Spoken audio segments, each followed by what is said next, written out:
آپ دیکھیے کہ ہمارے میڈیا کے اوپر بیٹھے ہوئے لوگ جو باتیں کرتے ہیں مذہبی دینی حوالے سے، ہمارے اخلاق کے حوالے سے، ان کا کیا معیار ہوتا ہے، کیا ان کا معیار ہوتا ہے، کیا ان کی قابلیت ہوتی ہے، دین کے حوالے سے انہیں کچھ بھی معلوم نہیں ہوتا، لیکن وہ ہمارے نوجوانوں کو، ہمارے بچوں کو، ہماری خواتین کو دین کی باتیں بتاتے ہیں۔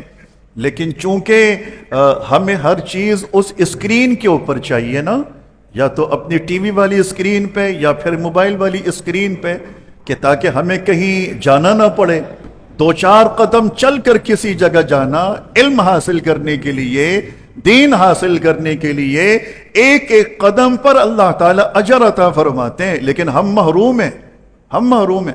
ہماری اسی سوسائٹی کا ایک نوجوان باقاعدہ اس بات پر مصر ہے، اصرار کر رہا ہے، اس نے دیکھا نا کہ باقاعدہ درس ہوتا ہے، بیانات ہوتے ہیں تو ریکارڈنگ ہوتی ہے، تو اب ان کے اصرار یہ ہے کہ جی آپ نماز کے طریقے کے اوپر ویڈیو بنا کر وائرل کریں۔ ہم بیٹھے ہیں نا، آؤ مسجد میں ہم سے نماز کا طریقہ سیکھو۔ ہر چیز تمہیں اسکرین پہ کیوں چاہیے بھلا؟ وجہ کیا ہے؟ ہر چیز کیوں چاہیے اسکرین پہ؟ ہر چیز تمہیں انٹرنیٹ پر کیوں چاہیے؟ مولوی، عالم، علماء، حفاظ، مشائخ، ہمارے بزرگ، ان کی صحبت میں بیٹھنے پر بھی اللہ تعالیٰ نے برکتیں رکھی ہیں۔ وہ چیز، وہ عمل کبھی انسان کا خسارے میں نہیں جاتا، ناکام نہیں جاتا۔ ہمارے جتنے بزرگان دین، ہمارے علماء، ہمارے اتقیاء، مشائخ، ان کی زندگیوں میں اللہ تعالیٰ نے اتنی برکتیں کیوں رکھی؟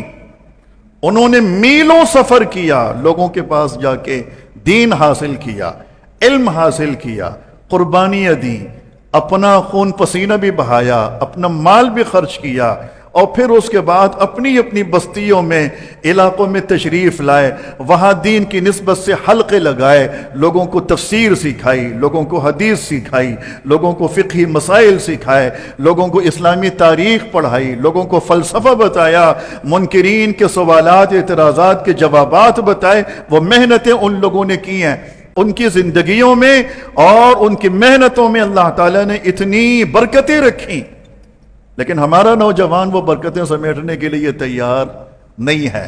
وہ چاہتا ہے کہ مجھے ہر چیز آفس میں ملے، ہر چیز میرے بیڈ کے اوپر، میرے صوفے کے اوپر بیٹھے بیٹھے مجھے ملے، مجھے کہیں اور نہ جانا پڑے۔